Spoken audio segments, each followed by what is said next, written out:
High! তো আজকে আমি তোমাদেরকে দেখাবো তোমরা কম খরচে কি করে হোম ডেকোর করতে পারো।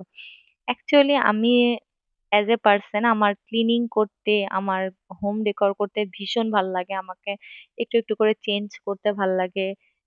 ছোট ছোট জিনিসের মধ্যে সেটাকে কিভাবে সাজিয়ে গুছিয়ে রাখা যায় সেটা আমার খুব ভালো লাগে। তো সেটা নাকি কোনো একদিন পরে তোমাদেরকে বলবো গল্প। তো আমার গাছের যে গোলাপ ফুলটা হয়েছিল খুব এত সুন্দর লাগছিল, এত বড় হয়েছিল ফুলটা। আর তোমার এত সুন্দর কালার, কি বলবো, মানে শীতের গোলাপের কথাই আলাদা। তো দুদিন পর তো গাছের ফুলটা আমার ঝরে পড়েই যেত, তো ভাবলাম তার আগে এটাকে আমি ডেকোরেশনে কাজে লাগিয়ে ফেলি। তো কি করে, চলো দেখে নি। ফার্স্টে তো আমার এরকম একটা কাচের মানে বাটি ছিল। তো সেটাকে আমি ভালোভাবে ধুয়ে নিয়েছিলাম আর সেটাতে জল রেখে দিয়েছিলাম।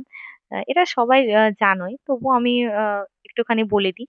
তারপরে সেই পাপড়িগুলোকে একটা একটা করে ছাড়িয়ে ভালো করে তোমার কি করেছিলাম, চারিদিক থেকে সাজিয়ে দিয়েছিলাম। আর এত ভালো লাগছিল দেখতে, এত সুগন্ধ বেরাচ্ছিল না, তোমাদেরকে কি বলবো। যে মানে যেদিন ফ্রেশ আমি নিয়ে এসেছিলাম, তারপরে আমার মন ভরেনি, আমি সেখানে একটা ছোট্ট ক্যান্ডেল বানিয়েছিলাম। সেই ক্যান্ডেলটাকে মিডিলে মানে প্লেস করে সেটাকে জ্বালিয়েছিলাম। আর নাইটে এরকম ভিউ আসছিল, আমার দারুণ লাগছিল দেখতে।